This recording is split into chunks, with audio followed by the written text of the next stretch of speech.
无数人向往彩云之南，但你知道彩云之南的南边是什么吗？是缅甸的电信诈骗，是金三角偷渡的黑色产业，还是贫穷与落后？今天我在这里，祖国的南门关口云南马关，看到的是和平、安定和彩云下的七彩边城。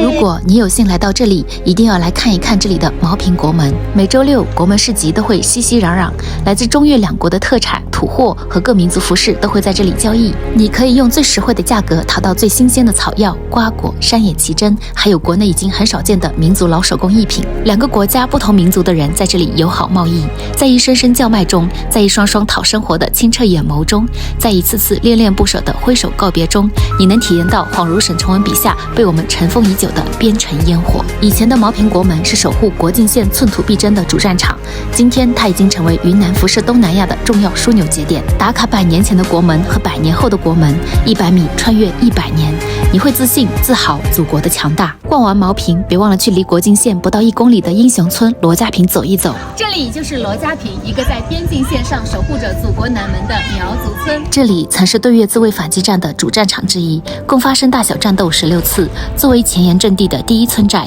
饱受战火洗礼。全村100多户人家没有一家人姓罗，但他们仍用这个名字纪念曾经为建设、守护家国奉献牺牲的罗家人。罗家坪淳朴的苗家人扎根边疆，心向中央，世代传承着攻坚不怕死、坚守不畏难的精神，家家立国旗，继续日夜轮班坚守着国境线，建设新的家园。来了，别忘了看一看山坳里的将军洞、顶峰上的主峰碑、烈士墙，看英雄们如何在这里前赴后继，以血肉之躯筑起固边长城。将军洞的这个小洞口，就是以前苗族村里面向山上运送物资的一个关键通口，小到只能通过一个人。别忘了听一听寨里的手编故事，听王玉仙奶奶现实版的《魂断蓝桥》。那个她走了，再也没有回来，而她就孤身一人，痴痴的等她回家，终身再未改嫁。别忘了吃一吃老兵家里的苗家饭，敬酒歌里送上热汤热菜，几杯酒下肚，缅怀战友的悲思，追忆战场的壮志豪情，3天3夜都讲不完。